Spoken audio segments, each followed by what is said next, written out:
À chaque fois que je fais savoir aux gens, lorsqu'on me demande que j'ai 21 ans et que je suis en cinquième année de médecine, surtout ici, les gens sont choqués en mode de, oh la génie, la génie, la génie.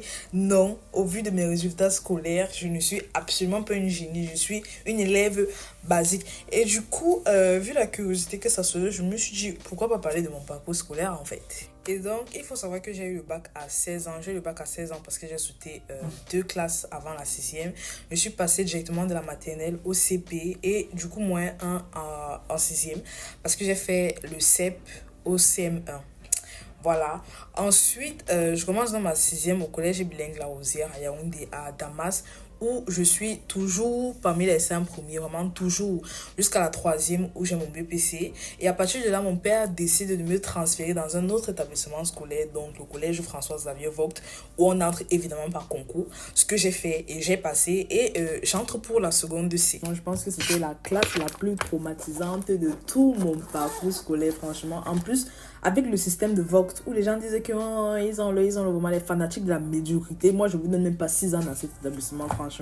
La seconde, c'est m'a traumatisé. Et de là, je fais la première D, trop facile, vraiment. Même la sixième est difficile à côté de la première D, trop facile. Première D, terminale D, j'obtiens mon bac à 16 ans en 2020 avec une mention bien.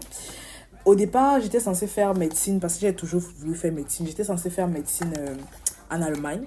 Mais je n'avais pas de famille en Allemagne. Le seul pays d'Europe où j'avais une famille, c'était en Italie. Du coup, je commence dans la procédure.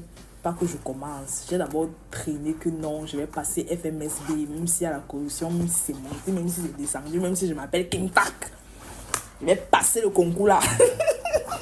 Sauf qu'en fin septembre, mon père me fait comprendre que ma chérie, on a décidé que tu auras fait médecine en Italie. Donc, les cours que tu es en train de faire pour faire le concours, là, il faut laisser ça. Il faut plus t'aller faire les cours de langue. C'est comme ça que je me retrouve à faire 2 mois de cours de langue parce que moi, je suis arrivée en retard d'octobre jusqu'à l'examen qui était en décembre. Et j'obtiens mon diplôme de langue, donc le B2 qui est nécessaire pour demander le visa. Et l'année maintenant qui commence après 2021, genre c'est l'année de ma procédure où je fais la demande de visa et tout ça. Et que je me prépare aussi pour le concours d'entrée en médecine. Concours pour lequel je ne me suis pas vraiment préparée. Je me suis préparée pour le concours de médecine en juillet, au moment où je pensais que j'aurais le visa pour venir en Italie. Donc un mois à trop casser. Et donc, j'arrive en Italie vraiment la veille de mon concours. Je suis arrivée ici, il devait être 22h et je composais le lendemain vers 15h comme ça là. Et donc, je passe le concours de médecine et je commence médecine à 17 ans parce qu'en plus, je suis arrivée étant mineure. Voilà. Est-ce que je suis un génie? Non. Non.